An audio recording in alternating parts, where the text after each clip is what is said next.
우리 1절부터 2절을 한번 읽어봅시다. 시작. 10사람이 기브야에 와서 사울에게 말하여 이르되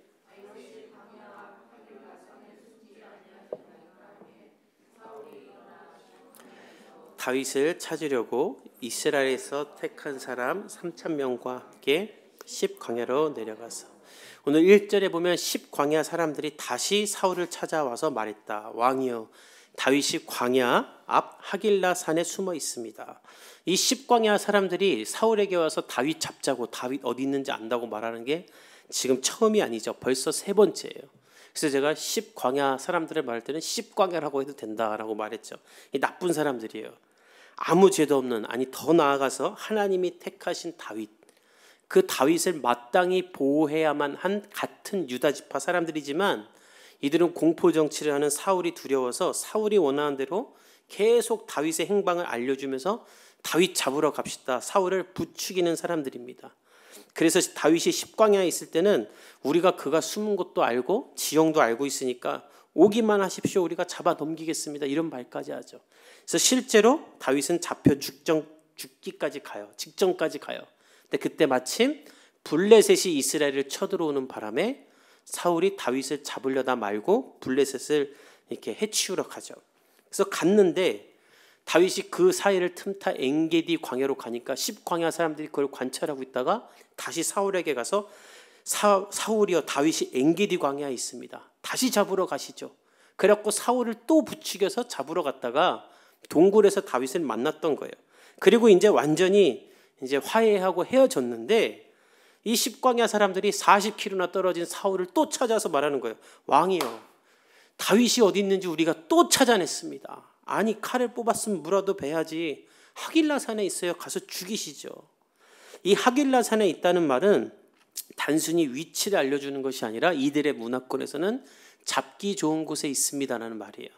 이 하길라 산이 아주 작은 구릉으로 이루어진 산이래요. 그래서 낮대요. 그래서 추격하기 좋습니다, 이렇게 말하면서 사울을 부추기는 거예요. 그런데 사실 하길라 산은 추격하기 좋은 산이 아니라고 합니다. 이게 작은 구릉이지만 석회암으로 되어 있는 산이기에 동굴이 많아서 숨기가 아주 좋대요. 그러니까 다윗이 누군데 잡히기 좋은 산에 있겠어요. 숨어서 사울이 오는지를 잘 볼 수 있을 만한 산으로 숨은 거예요. 10광야 사람들도 그것을 알지만 이 다윗을 막 죽이고 싶어서 부추기는 거예요, 사울을. 왜 이 10광야 사람들은 사울보다 더 다윗을 죽이려고 하는가? 두 가지 이유인데, 첫째는 이미 다윗의 적이 됐기 때문이에요. 이미 두 번이나 사울을 부추겨서 다윗을 죽이려고 했죠. 그러니까 이제 다윗이 안 죽으면 우리는 다윗에게 적이 되고 다윗에게 죽을 수 있는 사람들이 되는 거예요. 지금 다윗의 적이 된다는 것은 그 자체로 공포고 미래가 없는 것입니다.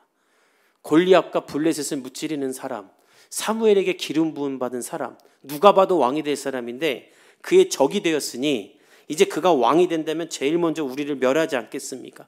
그래서 멈춰있는 사울을 계속 부추겨서 죽여야만 하는 거예요. 저는 여러분들 주변에 이 10광야 같은 사람이 없기를 축복합니다. 여러분들에게 나쁜 일을 부추기는 사람이 있다면 다 끊어낼 수 있기를 축복합니다. 이 10광야 같은 놈하고 그냥 딱 떨어뜨려 보이세요. 이런 사람들이 있어요. 계속 나쁜 일 하는 거 부추기는 사람, 하나님이 기뻐하지 않는 일에 돈을 쓰게 만드는 사람, 이런 사람들을 다 끊어버려야 돼요. 10광야 사람들은 사울을 계속 부추기는 거예요.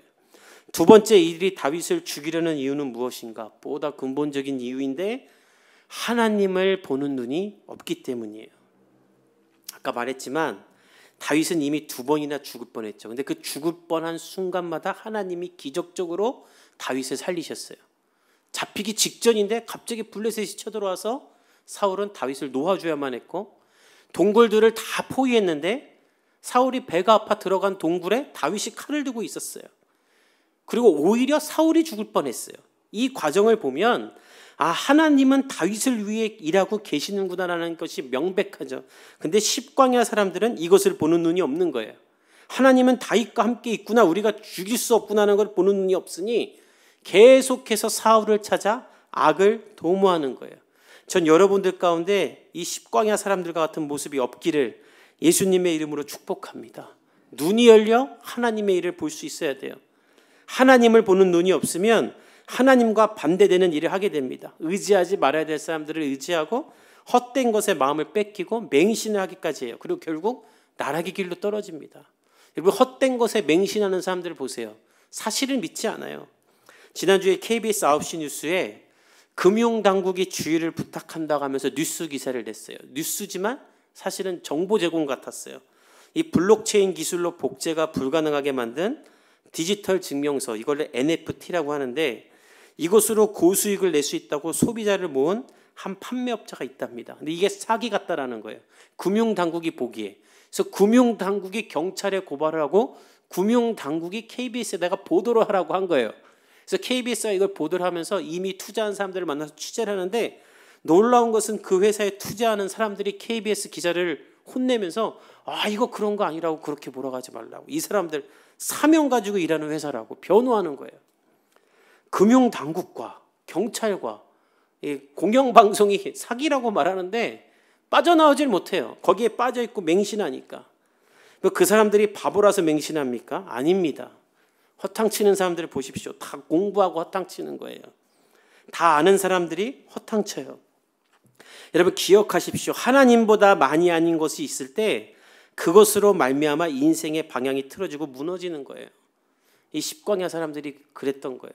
이들은 하나님이 어디 계신지는 찾지 않아요. 내가 죽일 다윗이 어디 있는지만 찾고 사울만 찾아요. 안타까운 것은 사울도 이들의 말에 혹해서 불과 얼마 전에 다윗에게 미안하다, 사랑하는데 아들아, 울면서 나는 너에게 악으로 대했는데 넌 나에게 선대하는구나라고 하면서 막 울고불고 난리를 썼는데 다시 죽이러 가요. 2절에 보면 사울이 일어나라는 단어가 있죠. 이것은 자리에서 일어났다는 것이 아니라 이 결심을 했다는 거예요. 내가 이제 다윗 다시 죽이러 가겠다. 잠자코 있었지만 마음속 깊은 곳에 있던 적개심을 십광야 사람들이 끄집어내줬고 결심을 한 거죠. 죽여야겠다. 이 사울의 특징은 무엇인가? 하나님의 말에는 순종하지 않고 사람의 말에는 순종한다라는 거예요. 이게 참 악한 길로 가는 사람들의 특징입니다. 하나님의 말은 순종하지 않고 악한 것은 즉각 순종해요. 사무엘이 그렇게 말할 때는 안 듣더니 십광야 사람들이 말할 때는 즉각 듣고 군사를 3,000명이나 모아서 갑니다. 우리 3절에서 5절을 읽어봅시다. 시작. 사울이 광야 앞 하길라 산 길가에 진친이라.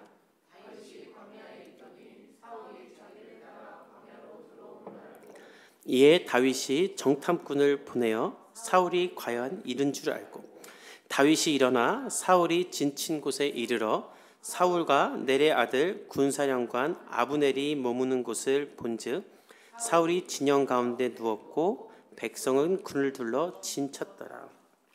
사울은 다윗이 숨어있는 광야 앞 하길라 산 길가에 진을 칩니다. 왜 진까지 쳤는가?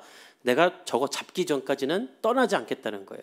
그냥 3,000명 병력 투입해갖고 수색하면 되는데 그게 아니라 지난번처럼 어떻게 당할지 모르니까 아예 진을 치고 나올 때까지 기다리든지 어쨌든 죽이기 전까지는 내가 떠나지 않겠다 이렇게 한 거예요.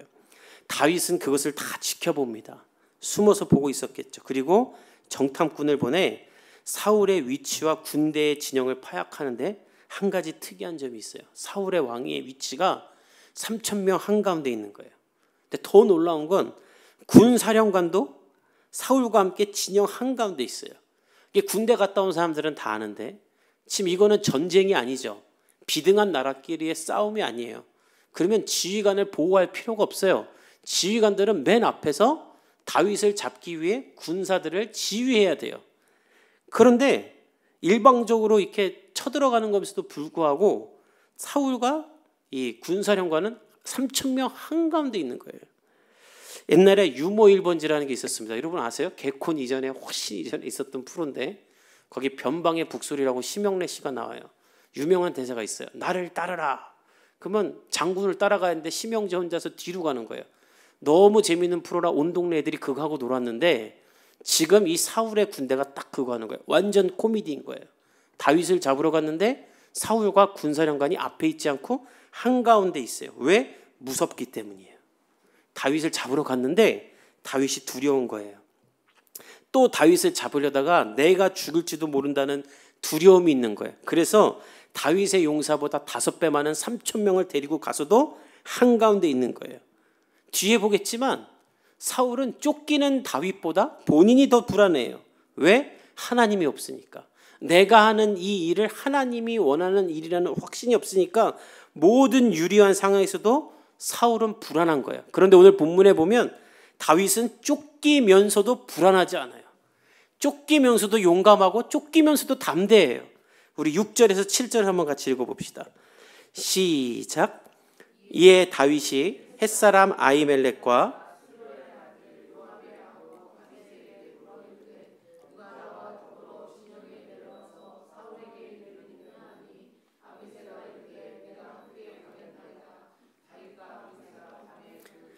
나아가 본즉 사울이 진영 가운데 누워 자고 창은 머리 곁 땅에 꽂혀 있고 아브넬과 백성들은 그를 둘러 누웠는지라. 3,000명을 데리고 와서도 무서워서 병력 한가운데서 자고 있는 사울과 달리 다윗은 그 사울을 보고 딱 두 사람만 부릅니다. 그리고 말해요. 야, 둘 중에 한 사람만 나랑 같이 적진으로 가자. 그것도 자원하라 그래. 제일 훌륭한 병사를 뽑는 게 아니라 야, 아무나 괜찮으니까 아히멜렉과 아비새 너희 둘 중에 누구 한 사람만 나랑 가자 이렇게 말하는 거예요. 이게 얼마나 대담한 일입니까? 오로지 나를 죽이기 위해 3,000명을 끌고 온 사울을 만나러 한 명만 데리고 내가 한가운데를 지나가겠다는 거예요. 사울과 너무 다르죠. 지금 사울을 보세요. 3,000명 한가운데 누워 자고 있으면서도 무서워서 창을 자기 머리 위에 꽂아놓고 자는데 다윗은 한 명만 데리고 들어간다라는 거예요. 성경에 보면 하나님의 사람의 특징들이 여기 있어요. 그들은 두려워하지 않아요. 옛날에 요나단 기억나세요? 블레셋이 쳐들어올 때 다 두려웠을 때 자기 무기 든 소년 하나만 데리고 가서 싸워서 이기죠. 다윗도 그랬죠. 다 두려웠을 때 혼자 돌멩이 들고 나가서 골리앗을 죽이죠. 어디서 이런 차이가 나오는가? 다윗은 하나님이 나와 함께 있다는 확신이 있기 때문에, 내 생명은 하나님의 손에 있다는 확신이 있기 때문에, 내 인생은 하나님이 붙들고 있다는 확신이 있기 때문에 3,000명 한가운데로 지다려도 두렵지가 않은 거예요. 근데 사울은 이 확신이 없으니, 하나님은 나를 버렸다라는 생각밖에 없으니 3,000명을 데리고 있어도 두려운 거예요. 저와 여러분은 다윗이 갖고 있는 이 하나님을 자신감이 있기를 예수님의 이름으로 축복합니다. 다윗은 하나님이 나의 능력이고 힘이고 실력이기에 두렵지 않은 거예요. 그래서 담대한 선택을 하는 거예요. 야, 한 명만 나랑 가자. 그때 아비새를 데려갑니다. 왜 아비새를 데려가는가? 성경을 보세요. 너무 간단해요. 아비새가 가겠다고 하니까 그냥 아비새 데려가는 거예요. 우리나라에 김연경이라는 배구 선수가 있어요. 해외에 있는 배구 지도자들은 축구에 메시가 있다면 김연경은 배구에 메시 같은 존재다. 근데 우리나라 배구를 보면은요, 김연경이 가는 팀이 우승 후보가 돼요. 지금 내년에 김연경이 다른 팀으로 옮기는데 김연경이 가는 팀이 우승 후보예요. 지금 팀도 1위 싸움하고 있는데 작년에 거의 꼴찌하던 팀이거든요. 김연경 들어가면 1위 후보가 돼요. 다윗이 그거 하는 거예요. 야, 아무나 가도 돼. 나랑 가면 갈 수 있어. 다윗은 그 자신감이 있는 거예요. 그래서 아비새 한 명 데리고 가요. 3,000명을 지나갑니다. 근데 놀라운 광경이 펼쳐져요. 다 자고 있어요. 군대 갔다 온 사람들 알겠지만 어느 군대가 다 잡니까? 경비도 쓰고 보초도 쓰고 불침번도 쓰고 다 이렇게 5분 대기조도 있죠. 근데 이 군대는 다 자요. 사울을 한가운데 놓고 주변에 다 누워서 자요. 아마도 다윗의 군대가 우리를 먼저 공격한 일은 없을 것이라는 확신 때문에 다 이렇게 누워있던 거죠. 그래서 다 잔 거예요. 엉망진창인 부대예요. 그래서 너무나 편하게 사울에게까지 갑니다. 우리 8절을 읽어봅시다. 시작. 다윗에게 이르되 그러므로 청하오니 내가 창으로 그를 찔러서 단번에 땅에 꽂게 하소서. 내가 그를 두 번 찌를 것이 없으리이다 하니.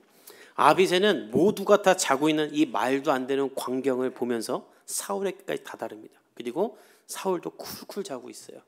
그래서 아비새가 말합니다. 다윗이여, 원수를 당신의 손에 하나님이 넘긴 것입니다. 이거는 완전히 하나님이 하신 일이라 믿는 거예요. 실제로 이따 보겠지만 12절에 보면 이들이 잡는 것이 하나님이 하신 일이다라고 성경은 말해요. 아비새도 그 확신이 있는 거예요. 그래서 내가 다윗을 죽이겠다고 해요. 왜냐하면 이전에 동굴에서 다 죽이라고 해도 다윗이 하나님이 기름 부음 받은 자를 내가 죽일 수 없다고 했다는 것을 알기 때문에 이제 내가 죽겠습니다. 허락을 하십시오. 당신 손에 피 안 묻히게 할게요. 그러면서 이렇게 말해요. 두 번 찌를 것도 없이 사울의 창으로 단번에 땅에 박아버리겠습니다. 이 아비새는 6절에 보면 수리아의 아들이라고 하는데, 수리아는 다윗의 누이예요. 그러니까 이 다윗의 조카예요. 아비새는. 아마 이때 다윗의 나이가 30대니까 아비새는 많아도 20대 초반, 10대 후반이겠죠. 혈기가 넘칠 때요. 이 나쁜 놈, 우리 삼촌 쫓아다니는 놈. 그러니까 열받아서 말하는 거예요. 제가 저놈 땅에다 박아버리겠습니다. 혈기가 넘치는 거죠. 근데 그 혈기 넘치는 아비새를 다윗이 이번에도 말립니다. 우리 9절에서 10절을 읽어보겠습니다. 시작. 다윗이 아비새에게 이르되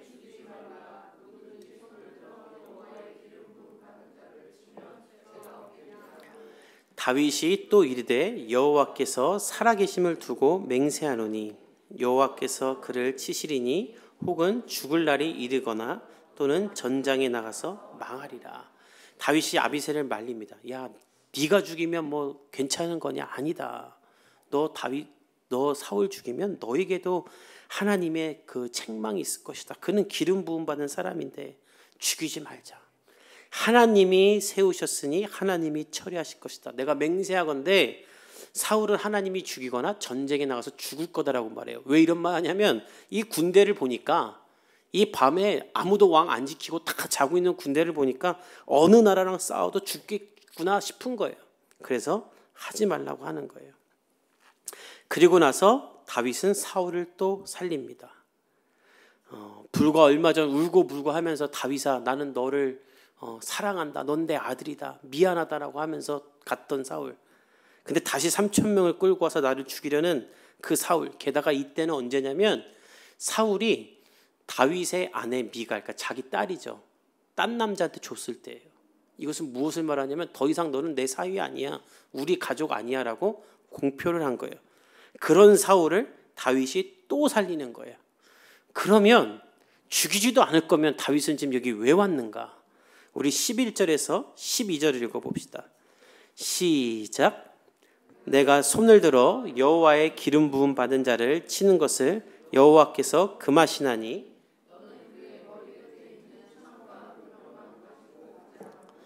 다윗이 사울의 머리 곁에서 창과 물병을 가지고 떠나가되 아무도 보거나 눈치채지 못하고 깨어있는 사람도 없었으니 이는 여호와께서 그들을 깊이 잠들게 하셨으므로 그들이 다 잠들어 있었기 때문이더라. 다윗은 그냥 사울의 물병과 창만 가지고 나옵니다. 사실 다윗은 처음부터 이것만 가지러 온 거예요. 왜 창과 물병만 가지고 왔는가? 그건 다음 주에 알려드릴게요. 다음 주에 나와요. 오늘은 여기서 정리하려고 합니다. 다윗은 이번에도 사울을 살려줘요. 아마 다윗 주변에 있던 사람들은 다 속이 뒤집어졌을 거예요. 저거 사울 보나마나 이번에 살려주면 다음에 또 우리 죽이러 올 텐데 이번에 끝장내야지. 아니 지금 10년째 사울한테 도망다니면서 이번에도 하나님이 알아서 처리할 거라니까 하나님이 10년째 안 죽이고 있는데 또 살려주다니. 이 밑에 있는 사람들은 아마 정말 세상 말로 환장할 거예요. 다윗도 근데 사실 그걸 알고 있어요. 알면서 살려주는 거예요. 자기가 또 도망자 될 거라는 거 알고 있어요. 그럼에도 불구하고 왜 살려주는가? 다윗은 자신의 인생의 주도권을 다 하나님께 드렸다기 때문입니다. 여러분 우리가 오해하지 말아야 될 것은 다윗은 지금 사울을 용서했기 때문에 살려주는 것이 아니에요. 그와의 관계를 개선하고 싶어서 살려주는 것이 아니에요. 다만 내 인생의 모든 주도권을 하나님께 내어드리고 하나님이 이끄실 완벽할 일이 있음을 바라보며 내 뜻대로 행하지 않고 하나님이 펼치시는 것을 내 눈으로 보며 그 안에 순종하겠다라는 믿음을 보이고 있는 거예요. 여러분 오늘 본문의 사울과 다윗의 근본적인 차이가 무엇입니까? 다윗은 자신의 손에 들어온 주도권도 하나님께 다시 내어드리는 사람이라는 것. 사울은 하나님이 거둬들인 주도권을 다시 갖고 싶어서 모든 악을 행하는 사람들이라는 거예요. 중요한 것은 이 세상의 모든 사람들은 이 두 종류로 분류됩니다. 하나님께 주도권을 넘기며 하나님을 의지하고 하나님을 신뢰하며 사는 사람, 아니면 내가 원하는 대로 살겠으니 하나님은 가만히 계십시오. 그냥 나를 지지하기만 하십시오. 내가 힘들 때 나를 위로만 하십시오라고 말하는 사람 두 가지예요. 다른 것은 없어요. 오늘 이 말씀을 보면서 여러분은 어디에 속합니까? 여러분의 인생의 주도권은 누구에게 있습니까? 다윗처럼 하나님께 주도권을 드렸습니까? 아니면 여러분의 인생의 주도권은 내가 가지고 있습니까? 어쩌면 다윗이 예배자로 살 수 있었던 이유는 주도권을 하나님께 드렸기 때문이에요. 내 인생의 주도권을 하나님이 갖고 있으니 내가 어디로 가야 될지를 매일매일 순간순간 하나님께 묻고 하나님께 뜻을 알기 위해 예배를 할 수밖에 없었던 거예요. 그래서 예배자가 된 것이죠. 저는 여러분들도 다윗처럼 되기를 예수님의 이름으로 축복합니다. 그러기 위해 오늘 하루 여러분을 먼저 진단하세요. 나는 사울에 가까운가? 다윗에 가까운가? 나는 사울처럼 창을 잡고 창을 의지하며 창으로 해결하는 사람인가? 그래서 두려움이 가득 차 있지는 않은가? 아니면 다윗처럼 하나님을 붙잡고 하나님의 인도하심에 따라 순종하며 살고 있는가? 여러분이 사울에 가깝다면 회개하며 인생의 모든 주권을 하나님께 드리며 하나님께 여러분을 인도해 달라고 기도하는 사람이 되길 바랍니다. 그리고 하나님이 원하시지 않았던 삶은 다 정리하세요. 그리고 반대로 다윗처럼 살고 있다면 믿음을 지키게 해달라고 기도하길 바랍니다. 이거 쉽지 않아요. 다윗도 2주 뒤에 보면 이렇게 하나님께 믿음을 보이던 다윗이 이 믿음을 다 포기해버려요. 그러니까 여러분, 믿음을 지키는 건 쉬운 게 아니에요. 기도해야지만 할 수 있는 거예요. 저는 오늘 이 예배를 통해 여러분들이 여러분의 인생을 하나님께 드리고 여러분의 주도권도 하나님께 드리고 완전하신 하나님이 나를 붙잡아 선하시고 의로우신 길로 하나님이 인도하시기를 바라는 사람들이 되기를 간절히 바랍니다. 그 고백이 있다면 하나님의 역사가 여러분의 삶 가운데 시작될 거예요. 아까도 말했지만 코로나 끝나면 다 좋을 줄 알았죠. 코로나 끝나고 재난이 넘쳐납니다. 무엇을 소망하고 무엇을 의지하고 여러분의 의지로 무엇을 할 수 있습니까? 인간은 연약해요. 한 치 앞도 할 수 없어요. 완전하신 하나님께 여러분의 삶의 주도권을 모두 드리고 하나님의 사람으로 살기로 결단하십시오. 하나님이 여러분을 높이실 줄 믿습니다. 우리 함께 기도하겠습니다.